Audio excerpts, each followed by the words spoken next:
Hello and welcome everybody to Walton's World. I think this is fun. Yeah, this is what it is, Coach. Yeah, I tell you what. Hi everyone. I'm Tim Walton, the head softball coach at the University of Florida and assistant softball coach for the USA women's national team. Coach, I haven't been this nervous since I warmed up for the '94 World Series. I was like, this is.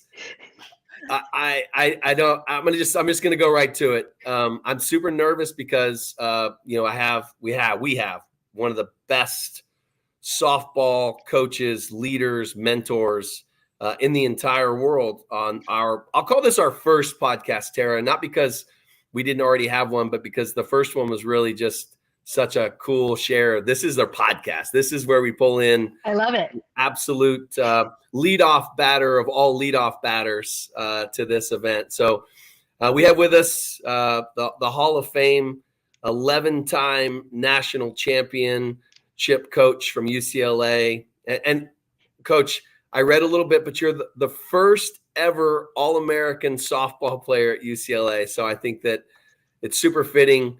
I read your bio. There's so many unbelievable accolades. What you did with the women's national team. I believe there was a combined 8 gold medals as a player, as a coach, with USA softball, ASA and USA softball. The number of accolades, one of the best statistics and one of the cool, your .835 win percentage all time will never be beaten. I mean, just fact that you won it at that clip of almost 84% of all your games. And I'm sure the 16% are the only ones that keeping you up at night. But I have Coach Sue Enquist with us. And Coach, I read the one stat that was probably blew my doors off was we as coaches, as we brag about our All-Americans. I mean, they're the ones that obviously, have done so much from on the field. You've coached 65 of them. And here's where I thought this was amazing. We all say we've got 49. I think we're Florida. We're like 50 now. It's not 50 All-Americans. It's 50 All-American awards. You have so many awards. They say 65 All-Americans. And the number of awards are probably at least 2, 3, and 4 times that amount because the number of All-Americans you had at UCLA. But, Coach, I really appreciate you joining with Tara and I on Softball America podcast. And I can't thank you enough for being here. What's going on? What are you up to these days? And what does your day or your weeks look like now? First of all, welcome everybody. And hello, Tara. So good to see you. And Hi, Coach. Tim, it's great to see you again. And it's fun after all these years to reconnect. So what keeps me busy? Oh, gosh, I have a lot in the hopper. Our softball world is such an exciting place with all the growth. But for me, on a kind of like a week-to-week basis, majority of my work is in team culture consulting and individual mastery. So I work with all kinds of teams, male, female, all different sports.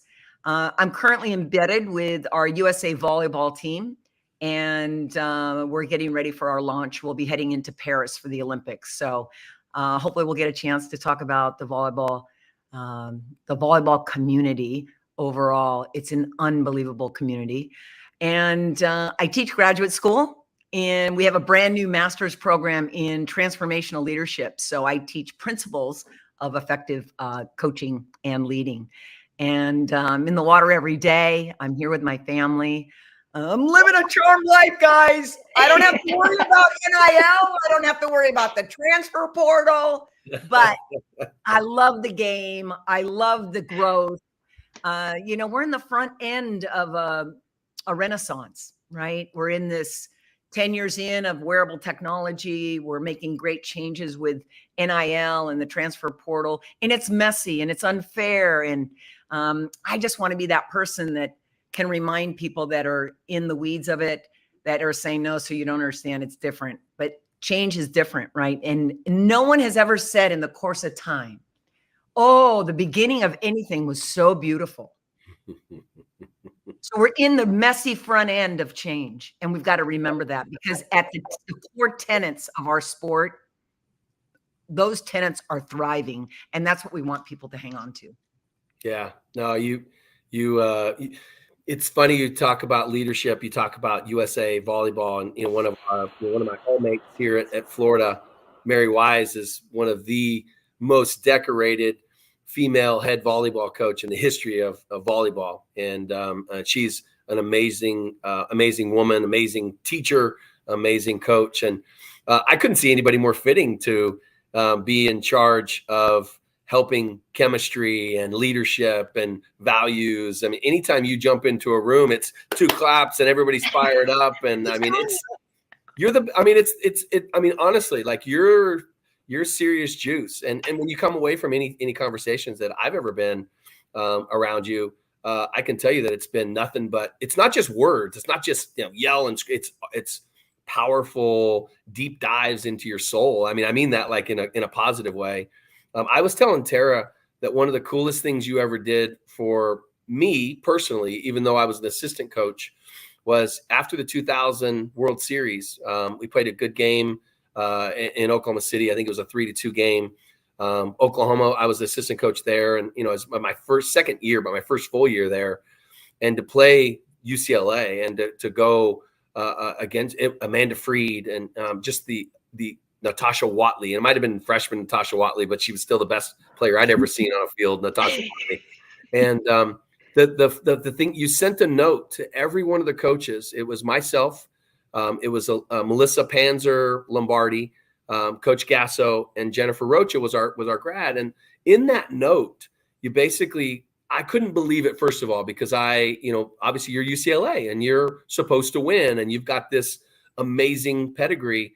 But the time that you took to write that note to some guy you've never met other than one time on a field, because we weren't even good enough to play you that many times. And I think I only played you like two times in my career, because that's how good you were. And we were on totally opposite ends.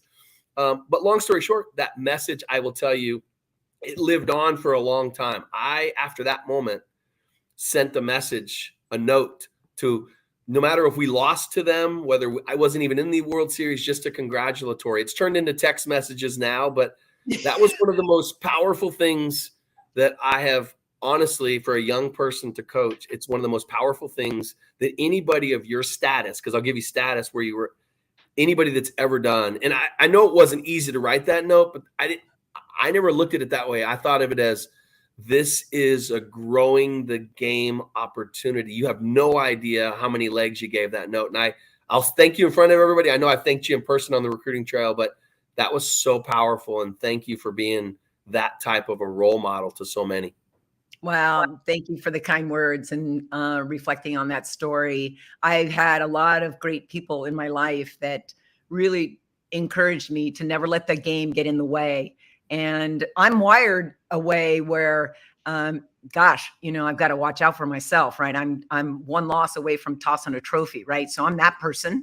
And I had so many great influencers that role modeled this idea of don't ever let the game get in the way. And because of that, I was able to do some really special things in retirement around one softball and that kind of stuff. But I just had great role models, Tim, that reminded me that the players are going to come and go, but the coaches are going to remain. And so I worked really hard to try to maintain those relationships, because on game day, I'm going to try to rebel your jugular. Yeah. It's so funny, Coach. We were just talking about your handwritten letters this past weekend at the Mary Nutter, and talking to Amy Simons Hughes and talking to the current SID, and they still have your lineup cards. And I said, getting a letter or a note from Coach was always the greatest thing. And number one, because the words meant so much. I think what Coach Walton is talking about and the time it took, but also the impeccable handwriting. And to the point where I still have notes that were left in my locker, handwritten notes that I still to this day have saved. And that's what's so cool about our sport. And I loved that story that Coach Walton had shared. But I also want to circle back to this culture piece, because I know I was able to kind of get a little glimpse of what you're currently doing with USA Volleyball. And I just wish I want you to touch a little bit on how that how that works and how you're able to put a framework together for that culture piece moving forward. Because I think a large part of our game is establishing a healthy culture, a culture that you can identify. And I think that's really important, not only for our softball listeners, but for all sports listeners, on how you've been able to establish that post softball world. Yeah, and I think it's a really unique situation. I was doing a leadership appearance for USA Volleyball for their youth coaches. And unfortunately, the pandemic hit. So we all went to Zoom on this national convention for their junior volleyball. And on the Zoom at the same time were some of our women's national team. They were going to be doing some discussion. And I think they got the tail end of mine. So they were like, they have no idea who this lady is, right? So they go back to Karch, who's the head Olympic coach, and says, hey, could we have this woman come and talk to us? And Karch is like, it's kind of late. We're 90 days out. You know, we've got our thing happening. It's kind of late. Let's just press pause on it. And then the Olympics got canceled. So they went, now me, I have no idea this is happening. Unbeknownst to me, they go back to him and said, hey, what do you think about having that woman come talk to us now? Because now we have 15. That woman? Yeah. Because the fun part was they came in, they didn't know who I was. So they didn't know if I was a volleyball person or whatever. Like they probably assumed I was some volleyball person.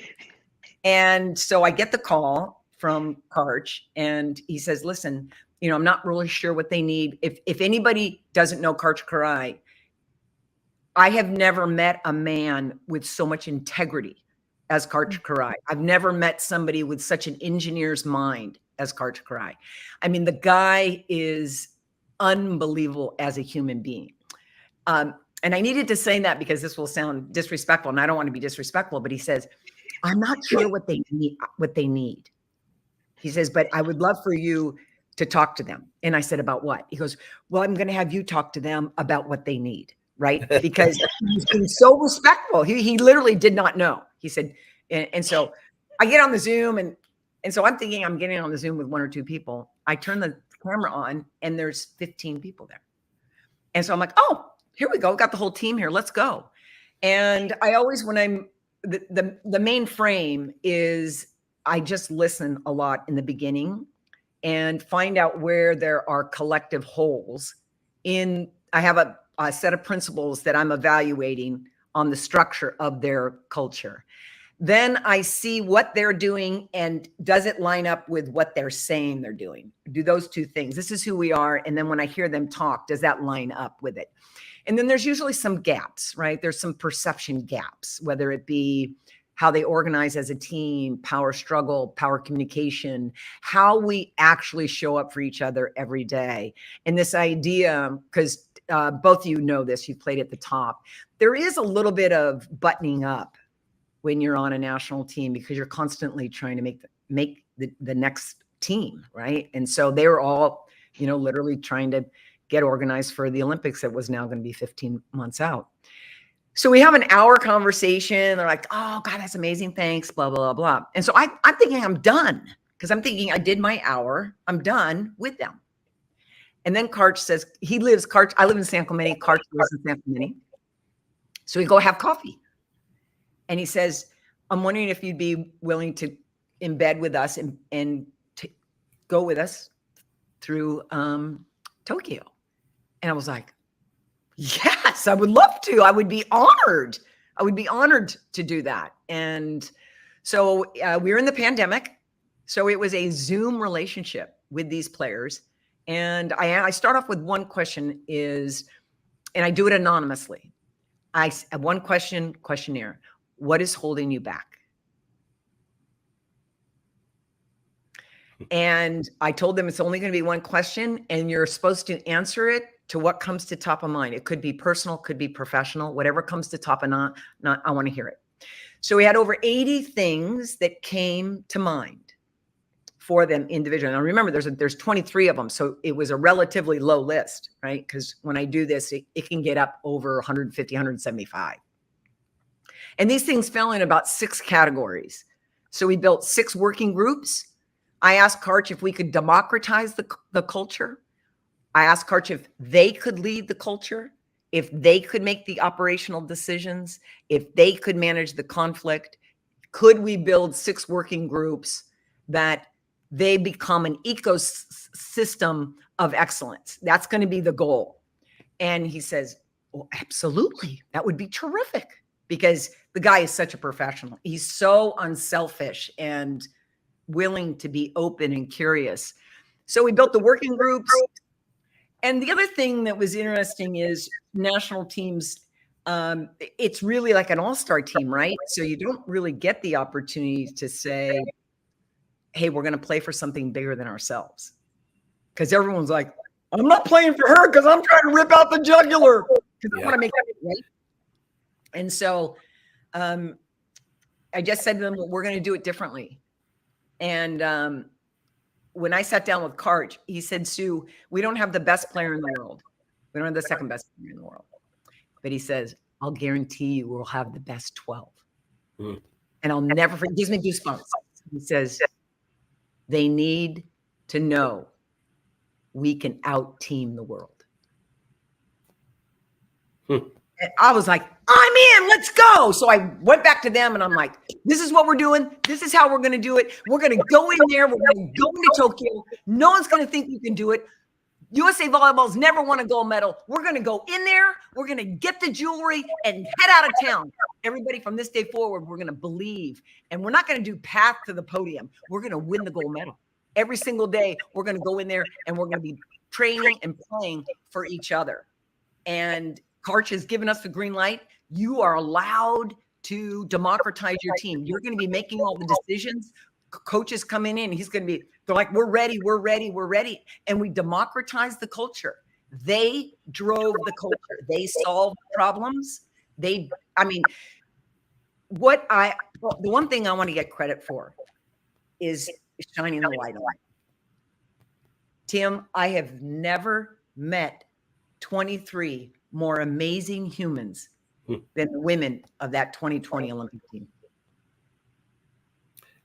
It's crazy that the way you bring that to light, because we talked about that in our last podcast, just about how powerful it is to coach and or be a part of a national program, be a part of your national team program.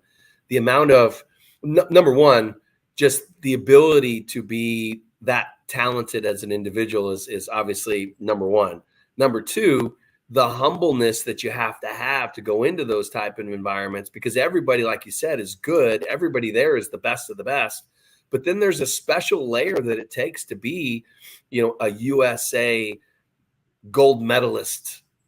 I don't want to say silver medalist, but there's great silver medalists and great bronze medalists. But to be a participant, to be a champion in those programs is something that most people don't ever get a chance to be a part of. And the culture is so important because everybody wants it. Everybody is searching for, how are we going to gel in a short period of time to win a championship together? So to hear you talk about that is, I got the goosebumps when you said the best 12 in the world too. I'm like, wow, this is special, because that's what it takes. They've never won. They had never won. And so the hardest thing, I always say this, and I'll always believe this, that any college team out there, if they were a member of the first national championship team, if you're a coach that brings the first national championship team to a program, there was no individual team that had to work harder, because you had to believe before you had the evidence. And that's the hardest thing to do, because once you win, Tim, you've won. So your teams have that inventory. They have that blueprint. You know all the great things that you needed to have in that championship blueprint. And those players must live that every day, even though it's not a part of them. That is timeless. But if you've never won, you're building the blueprint and have to believe without the evidence. And it's the most difficult thing to do as a human. Yeah. Well, I say I wasn't ready for that, because I've been around you, and so I've been around you with What Drives Winning. I've been around every cool venture. it could be back in the old days of Zepp and Diamond Kinetics and some of the cool people I've met in the industry of, trying to just trying to create better change to find a way to, to objectively measure what it takes to be a good athlete. You've pretty much put me in touch with most of those people, and I've been very thankful for that. So this segues to, and I don't mean this to be a funny part, but this is where we go and we advertise our sponsors on the, on Softball America site. So this is where I would say to you, hey, this podcast is brought to you by, well, we don't have any sponsors right yet now, Coach, but we will. We will have sponsors. How much money do you need? You need some of my money. You need some of my money. We will have sponsors, but this is where I wasn't expecting our transitional point to like this, but so I've studied it. Like I've watched the I told Tara in the last episode that we did, I coached the USSSA Pride for 2 summers. So professionally, I know you've gone out and done a ton of stuff outside of, just being a player and a coach with at UCLA as an assistant, as a head coach with the national teams. And I believe do you play for the Breakettes at some point in time or the? Yes, I did. Yes, okay. I did. As a part of that blueprint. Okay. I saw somewhere there was a scratch of the number of championships you won at the women's major level and the women's open level. But the things that really strike me, as I get outside of, my own, like I had a great mentor in Dave Serrano, who was under George Horton, who was under Wally Kincaid in the Southern California baseball factory of Cerritos. And so we learned how to do it one way, really. You got a runner on first, you bunted them over to second, and you figured out how to get them to third or home. And that was the blueprint. And you figured out how to do that more times than the other team, and you win. And you got to play defense. You got to be prepared for all things.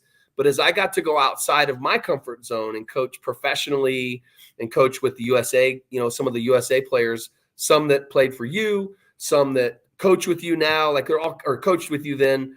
I've always found the hardworking, like I'll use Natasha. I don't know if Natasha is a fair example for all, but Natasha Watley, in my opinion, is the best softball player in the history of the game. And I say that because all the tools that she had as an athlete, as a shortstop, as a hitter, but then I had no idea I was being introduced to one of the greatest human beings of all time. Oh, yeah. Just the glue of the infield, the glue of the dugout, and just some of the stuff that she taught me about playing at the highest levels, being the most decorated player in the history of the sport in all different countries. And it really gave me a deeper appreciation for, I'll call UCLA a rival, just because, everybody wants to beat UCLA. Who doesn't? Who did in softball? Who didn't want to beat UCLA?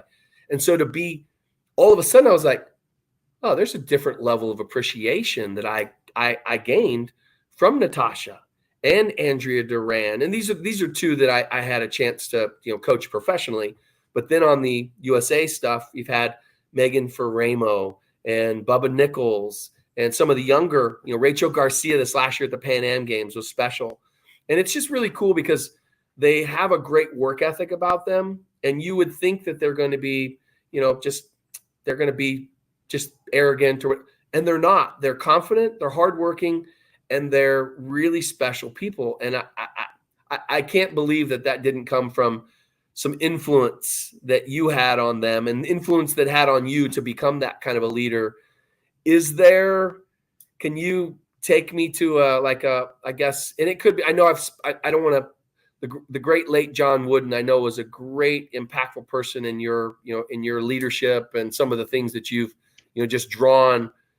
And I read a million of his books but can you tell me like one moment, like one, you're like, hey, this is some of the most inspiration that I've had to, how does Sue Enquist be an amazing softball player, an amazing coach, but even more an amazing leader? How does that come? Where do you get that inspiration from?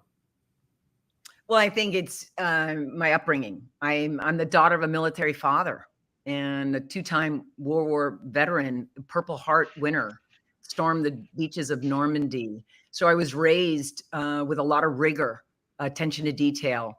My father never said you're never going to have to be perfect, but by God, you better master that failure recovery. You better be first up after failure. That was his message, is to be the hardest worker, but to never get stuck in your own junk.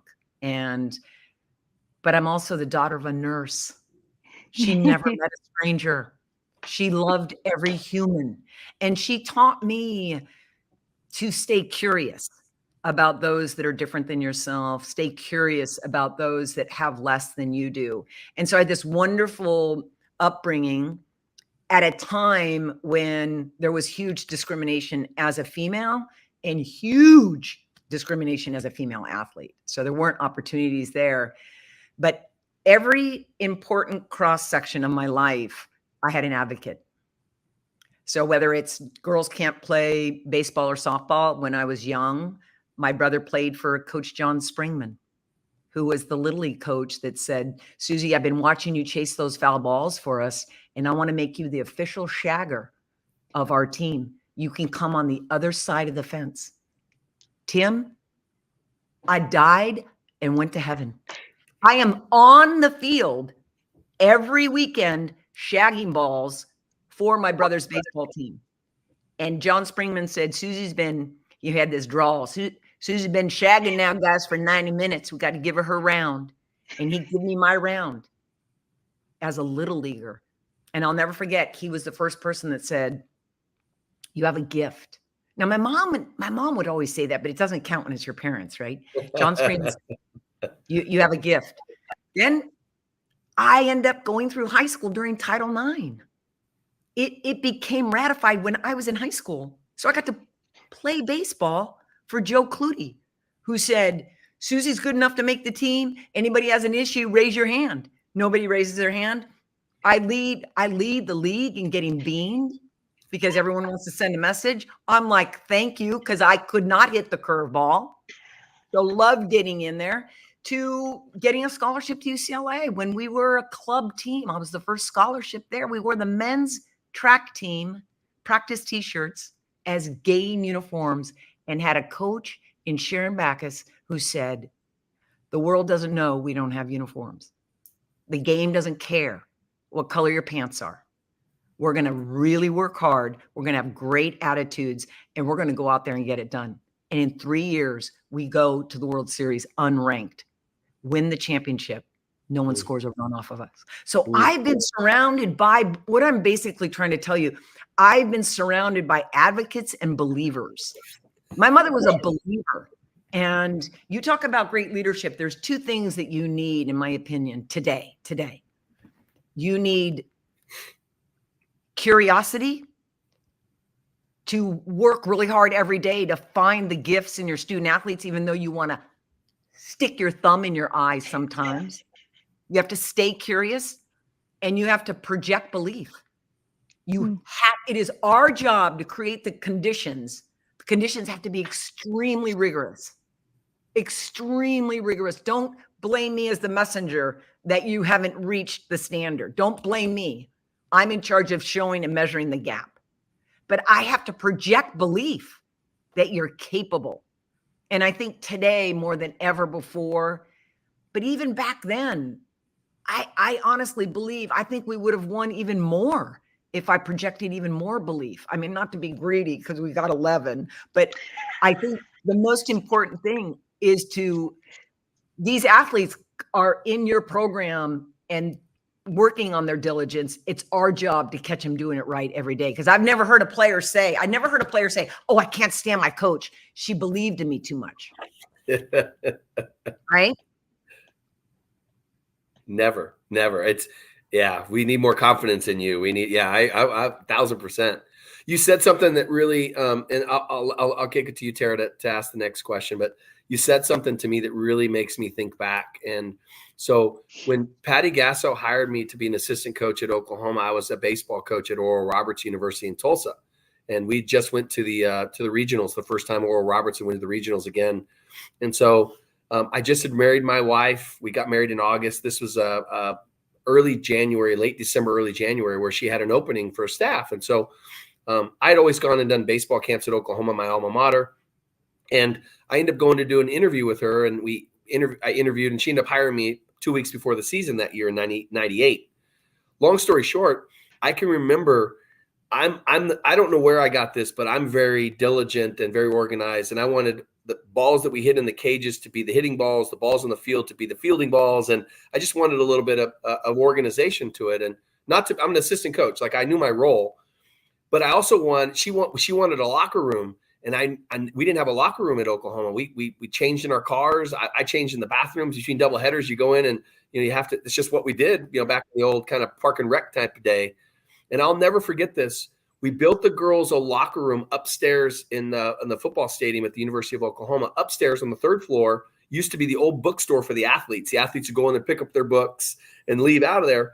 We turned this old bookstore on the 3rd floor of Owen Field into a locker room for the athletes. Now, we didn't go there very often because you just don't, but we hung up their uniforms in there. We laid some fake carpet in there. We made them feel like this is the greatest thing that they've ever seen in their entire life, even though it was a mile away from the actual stadium. It was, I'll never forget, Coach Gasso and I, we used to have the locker room or equipment room was over in the wrestling room. And it's like, no. We got to get out of the wrestling room. We got to get us something. And Patty made it a big deal. And then Jennifer Rocha and Melissa and I, we all put this thing together. We did a big horseshoe locker room, and we made it awesome. And so, to your point about, don't let the world know what you don't have. Like, everybody is fighting the same struggles, in the beginning. I'll say in the beginning. I mean, 1998 is not necessarily the beginning of Title IX, or at the beginning of the end of AIAW and the beginning of the NCAA championships, but I genuinely feel that same appreciation to tell you, when you do something for the first time, when you had to pick out cigarette butts out of your practice field because that was a slow pitch field at night, one of those kind of deals. Yeah. And, at the end of the day, you're really just talking about so many people that forged the trail, right? And whether it's a Patty Gasso or a Mike Candrea, what about Alabama's Pat Murphy? At the end of the day, we got some Carol Hutchins from Michigan. I mean, we have some amazing humans. Margie Wright comes to my mind all the time. Margie. Yes. Right. I mean, unbelievable. And so you have these people that are willing to go above and beyond to create the change. You can't create change unless you go above and beyond. And if everybody kept score that they're only giving 50%, we would never have change. But the things that Hutch had to do, and Pat Murphy and Margie Wright and Patty Gasso, I mean, like, when you look at, Patty Gasso, it's an interesting thing that's happening in this day and age, like the dominance that you see with them. And I was somewhat struck that it had such a negative connotation around how they were playing the game. I'm going to be honest. I'm a fan now of the game. I was saddened that we just couldn't. Hey, you can always love to hate your rival, or, hey, I'm voting for the other team. I get that. But if you look at the level of the display of softball that is being played, and we as a community, a softball community, can't relish and brag about that, we hold our sport back, actually. And so for me, I would just love for us to do a better job of, especially women's sports, we have to do a better job of acknowledging and celebrating excellence. You may not like that person. You don't have to go have beers with that person at the convention. But we all benefit when the level of play gets so high. We're all benefiting. It draws attention to the sponsors. The ADs see that the crowds are busting at the seams. Everybody benefits. And I just really encourage all of our listeners, just keep an eye on excellence, right? I mean, trust me, I give my right arm to beat all my rivals. Mike Candrea, I would have given up my firstborn to beat him in Arizona. But what I loved about that man, never let the game get in the way. Yeah. I mean, the world thought we hated each other and we were actually in business together. I mean, I just learned so much from him, and he was such a great mentor. But I understand the vicious rivalry, but man, we got to take care of the game. We got to take You're care right. of the game. Yeah, no, and I obviously, Tara, I don't want to cut you off on this, but you said something that's really, me being in this chair that I'm in, and again, there's, however many national championship coaches are out there. And we have plenty of just trailblazers and plenty of national championship caliber coaches, because we got a bunch of great ones in this game. But I hear this a lot. And this is the one thing I'll say is I hear market value. Here's your market value. This is your market. I hear this now on NIL. It's like market value.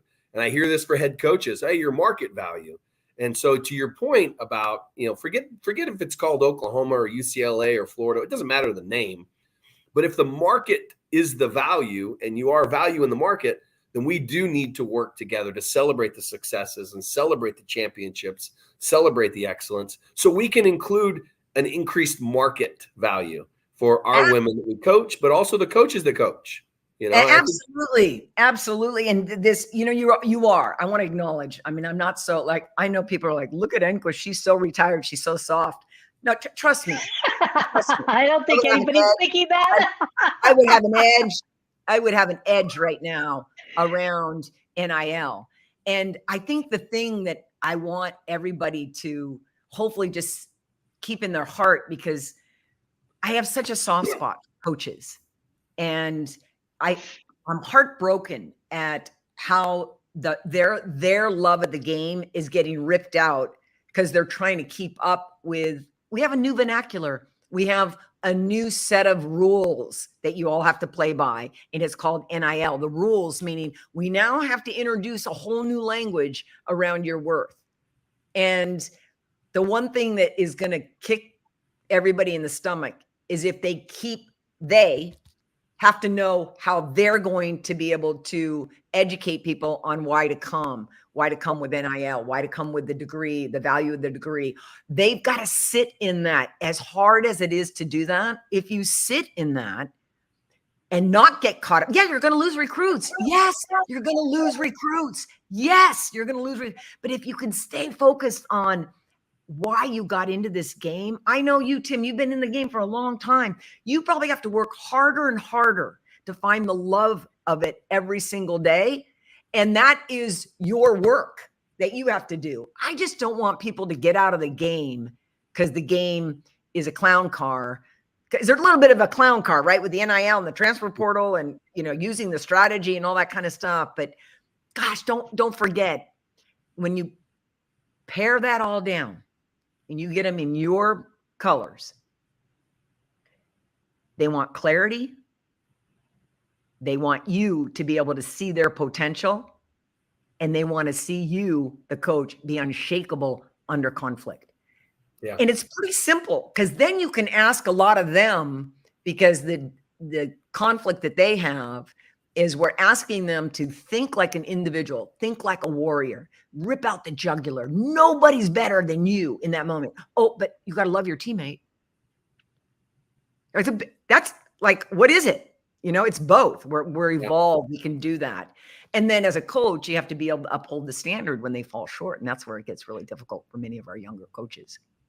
Yeah. I mean, imagine having coach every day. Literally, that's what we used to get every day. So it's so funny now, later on in life, 20 years later, I sit here and realize how lucky and how fortunate I was, our program, all of UCLA, the Bruin bubble, was to have Coach Enquist as our leader. Because just that, when you talk about being curious and having belief, I really, truly believe that a lot of, obviously my childhood helped out with this, but when you talk about belief, that is the strongest thing going forward, and getting people to believe in what you're doing and getting people to believe in a community and a purpose is something that I think when you asked Coach Walton about what UCLA softball players have, and I think that's part of it. Well, is that belief. Yeah. And look, I'm going to be really candid, right? I mean, I'm retired, so I work for nobody. The biggest separator is how these women were raised. Tim, I'm telling you, we created the conditions at UCLA. We built the standard, but the majority of those student athletes, they came to us that way. Tara Henry, I would have spitters rarely would I call out an individual. But man, the spitters that I would have Monday through Friday at the team, they were a lot in reflection. It was a lot. But the majority of the players, they understood that I took it personally, that the gap got big when we separated from the standard. Well, Tara, to be honest with you, Tara was never afraid of me. She was never afraid of me because she knew that I would give my right arm for her. She trusted that this was for the betterment of the team. But she got it because the way she was raised. She was raised in a way where she knew rigor, attention to detail, determined, disciplined attention to detail is a part of being, thumbs up. I love that. Bring it in, bring in the love, people, bring in the love. And when you're raised with this solid foundation and you go to a program that has a zero margin for error, every player has graduated with a championship ring under our tutelage. And it made sense. Did everybody get it? No, there are some people to this day that are afraid of me because they didn't uphold the standard. But I think the thing that I want people today to understand, whether it's a player, is if we go out every single day and just keep track of getting 1% better, Tara's heard it a million times. If we keep our goals that small, Tim, you're at USA. And USA has gone through an amazing transition, right? Look what's happened to our program, right? A love affair, a dominance, and then a little fragility. And these players now have to deal with this. We're on again, we're off again. We're in the Olympics, we're out of the Olympics.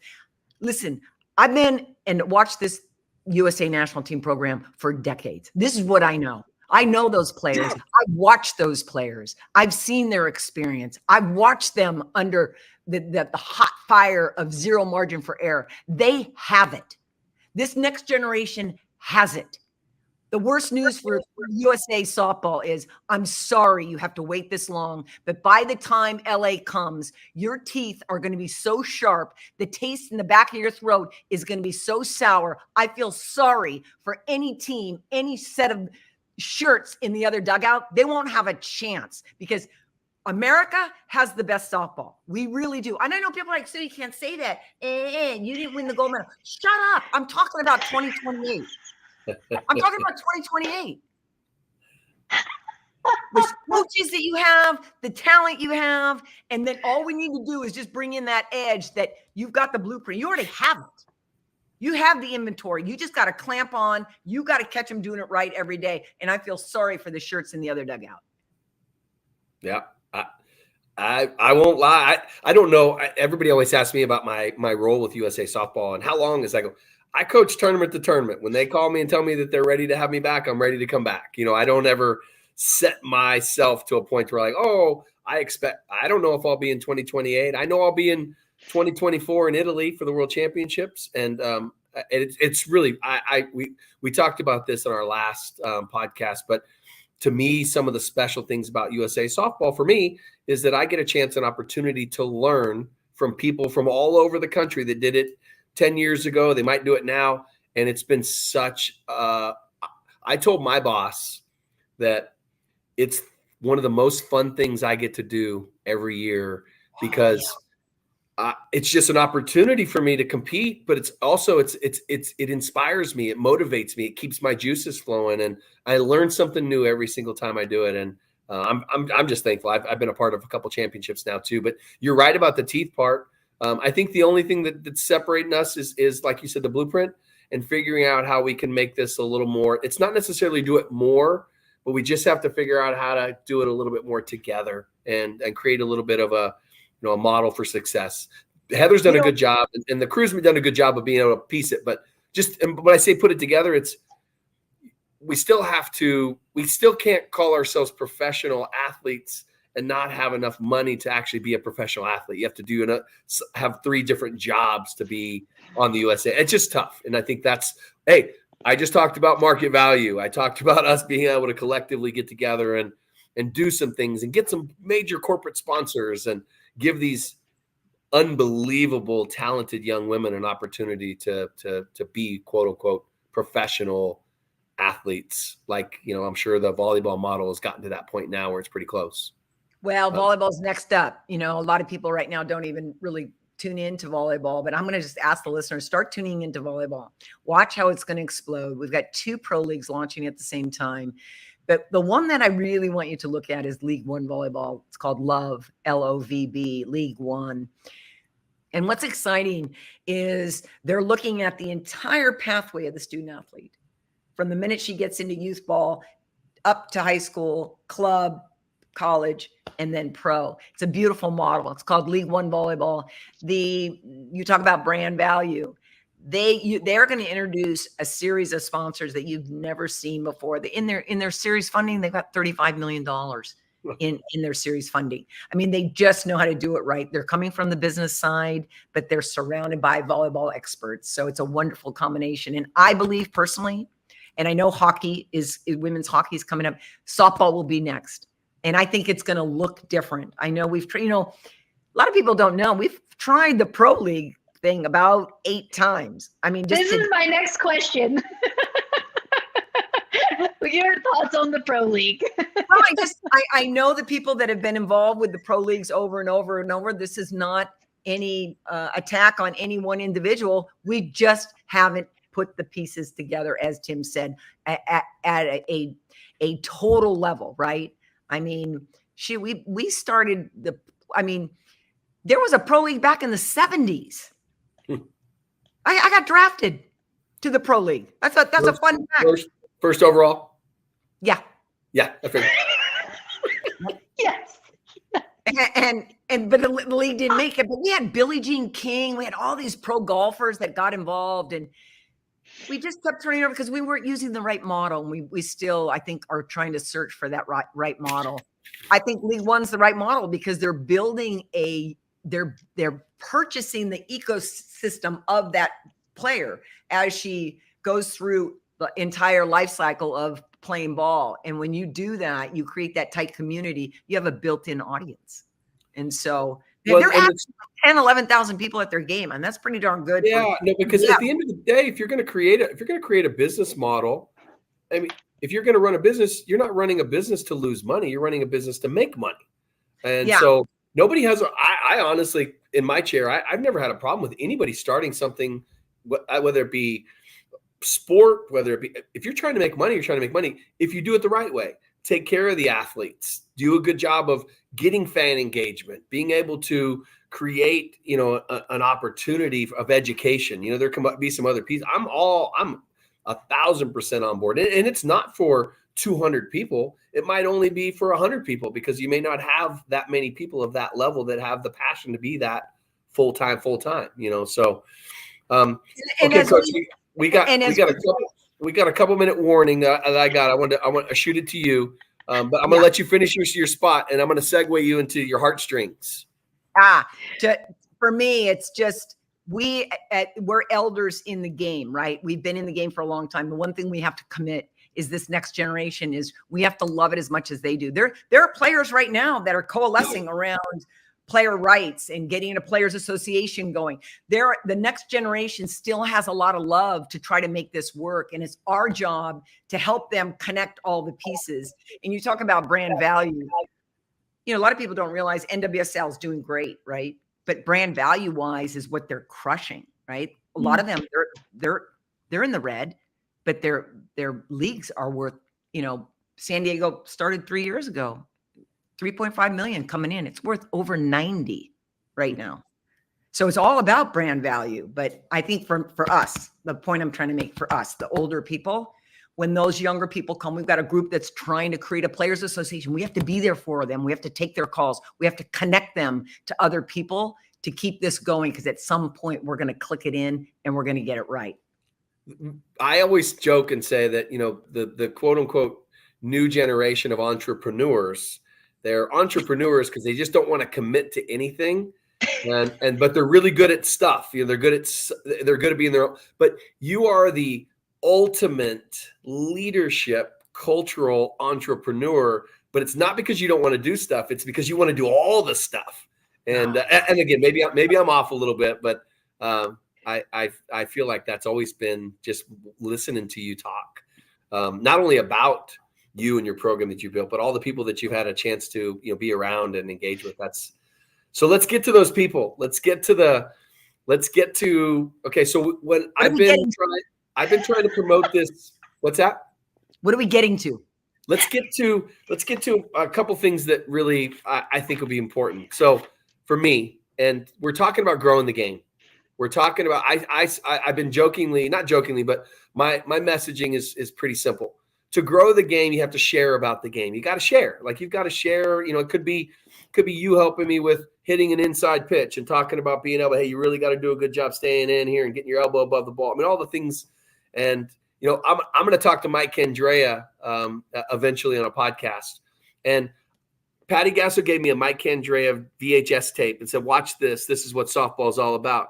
On the back of it was a number. I called him and he answered it. Like, how many people can say they call Mike Candrea in his office and he answers the phone? Like, I know. But so this is all about share. So in order for us to really make this podcast like something that people just look forward to, and I look forward to this because I get a chance to hang out with the coolest softball coach in the entire world. But I wrote down a few questions, and these may be tough. You may only get to one of them, and it's okay. No,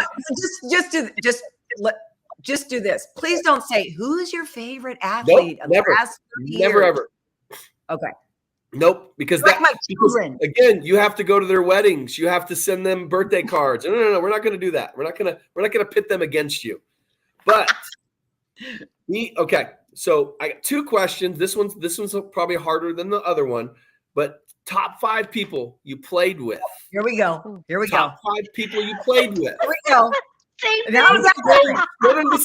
This is different. But that you feel like they impacted the game. They don't have to be the best player. It could be, I have a girl that impacted my program. I'm going to tell you somebody I want to talk about that impacted the game. She is the most important person I ever played with. She is the most impactful coach that created belief in UCLA's program that I ever coached with, and that's Gina Vecchione. I mean, she is somebody that is like a 1,000,000-time All-American, multiple national champion, world champion, Pan American champion. And she's everybody's love. Everybody loves Puppy.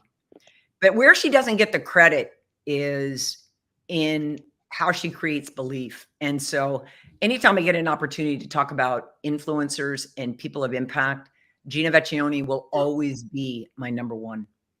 And when Tim, if you talk about the people that were pushing the edges of the game, I'm indebted to Don Slott.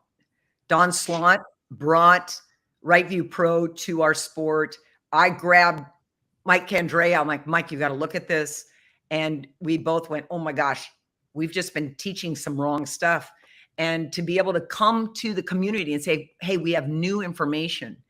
And we did that collaboratively. I mean, we were literally ripping out each other's jugular and working to grow the game. And you talk about somebody that's curious. Mike Candrea is one of the most curious people, always thinking and tinkering and how can people get better. And so for me, Don Slott brought a whole new level of knowledge to the game. And so I'm indebted to him and what he's done. And then I just think about the people that, to me, to be able to be a champion and to be an influencer and also have such integrity, people like Carol Hutchins, somebody that, okay, maybe she wasn't winning a championship every year. Who cares? She was right there in the thick of it. And then, we gave her the wonderful, we have the wonderful stat that we were in the other dugout when they won their first championship. But it's funny how karma is, Tim. I was always the loudest mouth when it came to growing the game to the World Series. I was the loudest person that said, no, you got to have the best 8 there, not this automatic qualifier from little Spagogi, Illinois, right? I was so against it. And that was my small thinking. That was my limited ego. It's all about the Pac-10, right? At that time. Yeah. And I'm so indebted for people like Rayla Allison and Kathy Veroni, people that said access is important. And here I was, a beneficiary of access as a player, but I got small-minded thinking when it became, I was competing at UCLA. And isn't it funny how karma comes around, that we never had softball competitive in the snow belt? Never during the majority of my career, because the rich just got richer. Nope, we got to let these automatic qualifiers to grow the game. I don't want to grow the game. I want to kick the shit out of you. Yeah. I want to grow the game. I want to just beat all of the best teams that I think should be there. Such small thinking. But no, I've come to this point that I think everybody competes differently, though, and I don't think that's a bad way. I think at the end of the day, you want to win, you want to compete. You don't want necessarily even, Steven, or fair. You want to win. You want the best of the best. So yeah, let me just finish, because I know we're no, you're good. Go. I'm going to finish this in 5 seconds. At the end of the day, we build the sport. Snow belt softball is kicking, you know what, and then it's Michigan that beats us. That's called karma. You shoot your mouth off and you think small, it's going to come back and bite you in the behind. And I've never been more proud to be able to see the growth of the game. So I know we're short on time, but I wanted to get that in there. No, that right there in itself is perfect, because that's, I mean, at the end of the day, we all know how hard. I mean, how can you compare one player to another player? I get it. So, okay, the last one's easier. So this is an easier question. Okay. This is a Coach Sue Enquist. It may be Susie. There may be a lot of things here. Susie Q? This is for Susie Q. Kira Girl used to call me Susie Q behind my back, I found out. Yeah. Sorry, Susie go ahead. Q.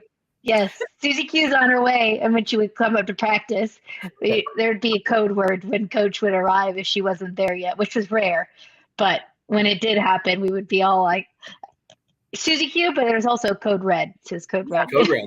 But it's out of respect. It's out of respect. That's all it is. It's all respect.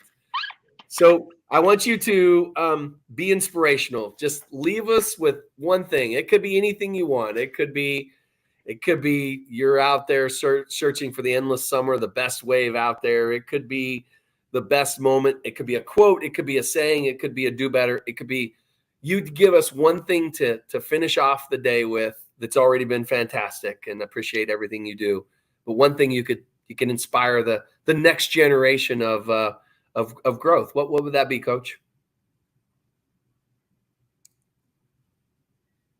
I would tell every player, parent, coach that's listening to love this game a lot, but most importantly, love the people in the game unconditionally. Love the people in this game on their best days and their worst days. Love them unconditionally.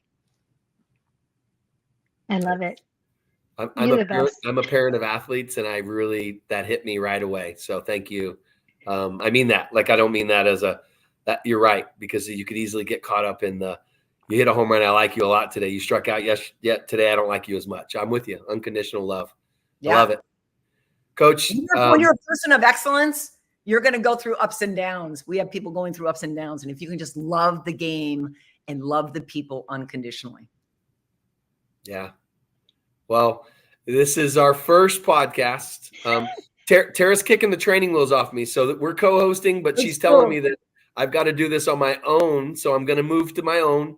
But I thought this is the best baton pass ever, taking the UCLA excellence, passing it over and giving me just a little bit of love and a little insight to it, and maybe just a peek behind the bubble. But I really appreciate your time, Coach. You are an amazing mentor, leader, friend, and a Hall of Famer to many Hall of Fames, and they should have a couple more after you too. So just I really appreciate everything you do, not only for me as a coach, for the young coaches, the young players, but for the entire game and the entire world. You are the best. Thank you for everything. Thank you, Tim. I love you. You know that. And Tara, you know I'm extremely proud of you. I love you to pieces, to your brew and bone marrow. Love you, Coach.